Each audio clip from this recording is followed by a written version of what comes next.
Find product links below and hundreds more videos on my channel. Hi everyone, welcome back. So today I'm going to be reviewing the Rode Videomic Pro and comparing it to the Zoom H1 and the HTDZ HT320A. The Zoom H1 is a high quality audio recorder, but a fairly low cost one, which also has a similar size to the Rode Videomic Pro and has built-in microphones as well. And the HTDZ is a very low cost microphone that is just a shotgun microphone without an audio recorder inside it, but is very high quality, and I've been comparing that to pretty much all my other microphone reviews.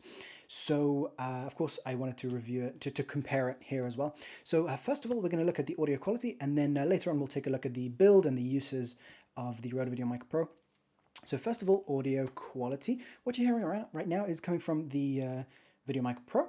It's set to its plus 20 dB mode, which means it has a built-in amplifier. That plus 20 dB basically brings up that level, which means that you can bring down the level in your camera and then not have to go through an audio recorder to get high quality audio. Basically, it's giving you a much stronger signal, which means that you don't have to use the camera's built-in amplifiers to get good enough signal, which then would add noise as well. To get loud enough signal, if you did it in the camera, it would add more noise.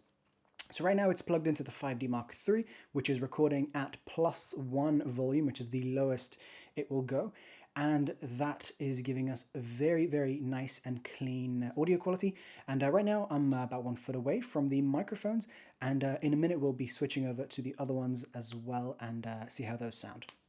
So the Rode Videomic Pro, as you can hear right now, I'll shut up in a second, but as you can hear, it's giving a nice quality of voice and very, very good signal to noise ratio. So basically, a signal to noise ratio is how much noise are we getting compared to how much real signal, how much of the real stuff that we want to capture.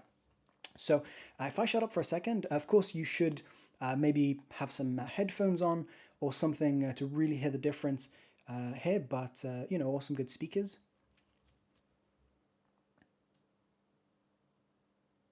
As you can hear, very, very quiet and, very good, very little hiss in that. And okay, so let's go over to the HTDZ. And the HTDZ doesn't have a built-in amplifier like the Rode Videomic Pro does. So even though it's a very high quality microphone, we have to plug it in through. It will work right into the 5D, but it's going to give a pretty weak signal, meaning the 5D will have to amplify it. And then when the 5D amplifies it, it also adds noise. So right now it's going through the Zoom H1. The Zoom H1 has a better quality amplifier than the camera does. So that's amplifying noise, amplifying the signal. And then this is going to make a bit of noise. I apologize for that. So now it's going, you're listening to this microphone going through the Zoom H1, which is amplifying it, and then giving the signal to the camera. So as you can hear, it is very similar to the Rode Videomic Pro. It is a very high quality microphone, and of course, for me, the issue with this is that it is larger and it does require you to use another second thing in order to amplify the signal, which is the reason that I wanted to find something that works a little better for me, which of course is the Videomic Pro.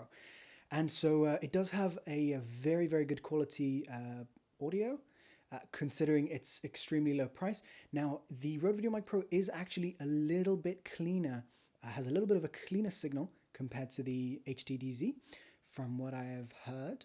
And so that means that it, again, a small reason why this would be a better option, but it is a very, very small difference.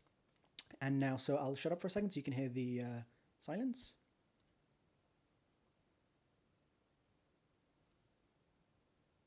So that is a very, very low noise floor, meaning sort of the noise that we don't want to have, the hiss and that kind of thing. And then what I'll do now is I'll disconnect it from the Zoom H1, meaning that you will be hearing the Zoom H1's internal microphone. Again, same sort of distance as the other ones.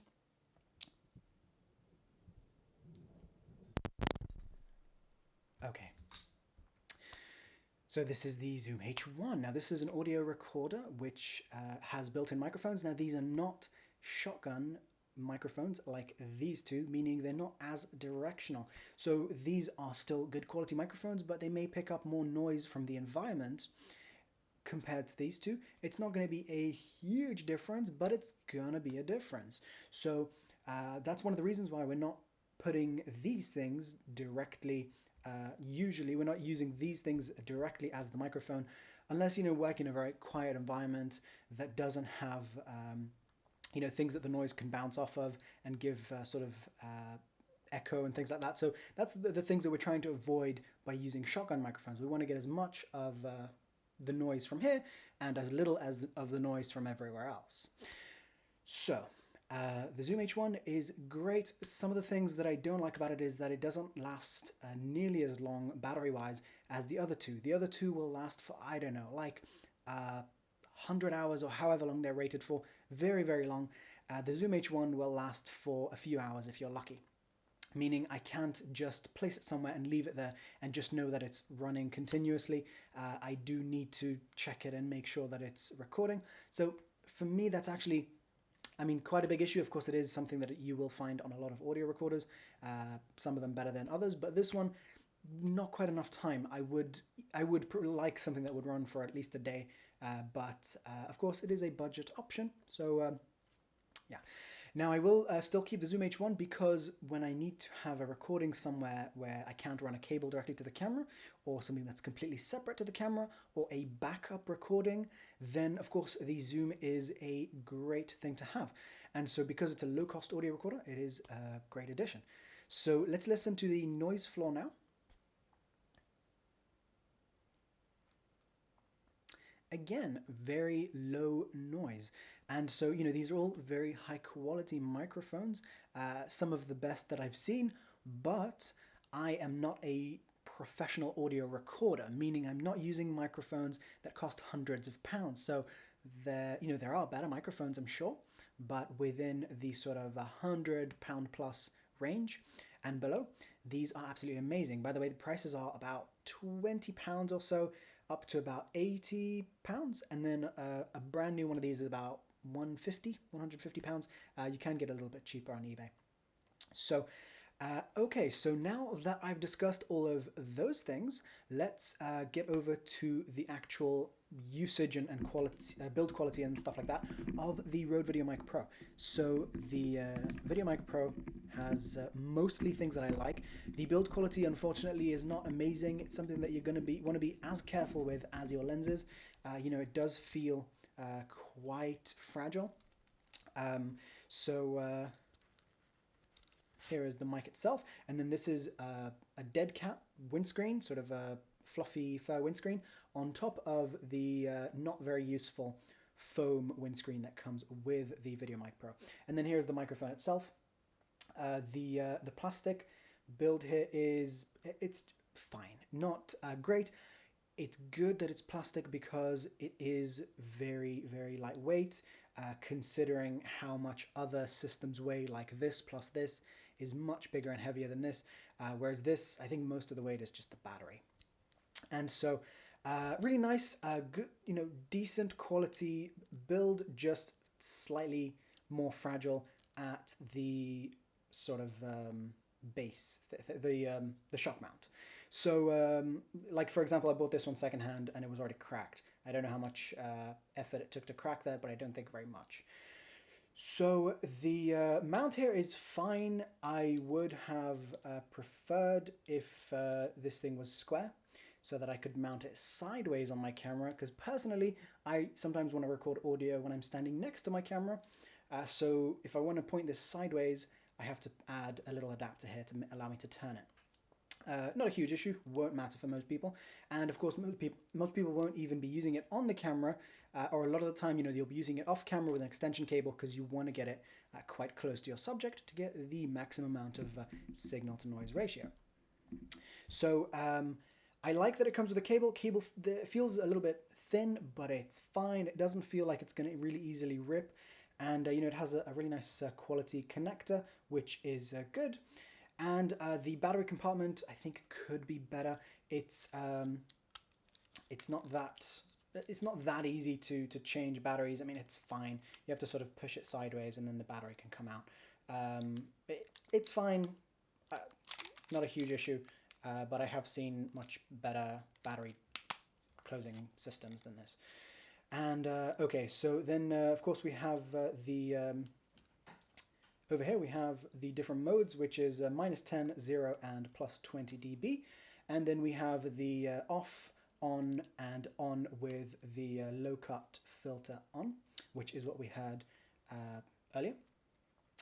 And overall, I think it's an amazing piece of gear because this takes up almost no space, almost no weight in my bag, gives me fantastic quality audio that I can get very easily without having to worry about batteries, without having to, of course, with this system, I'd have to double check the batteries on both.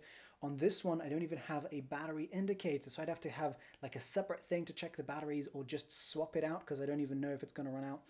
Whereas this one turns red when the battery's low, which is great, and the battery lasts for ages. Sometimes I'll forget it and then wake up in the morning and it'll still have enough battery. So, you know, the battery is rated to run for a really long time. I think it's 100 hours, I'm not sure. And so I think it's absolutely awesome. I love that there's something so small that I can use for my audio system. And then all I have to take with me is, you know, a lightweight stand, which I have discussed in the past. I take a very, very lightweight stand, like, you know, like one of these that you see here. And, you know, if needed, because sometimes I will just have it on the camera, depending on the usage. And the foam windscreen that you saw. And that's mostly it. And then, you know, an extension cable if needed. And sometimes I'll take a lavalier mic that goes there. But most of the time, this is all I need. And I love that. So I am absolutely happy with this. I think it's an awesome, awesome little microphone. And yeah, for the price, I think it's great, really worth a buy, and I don't know of a better option than this. So this is my microphone of choice for now. I will be testing out more in the future, so don't forget to subscribe and check out my other videos, and I will see you guys soon.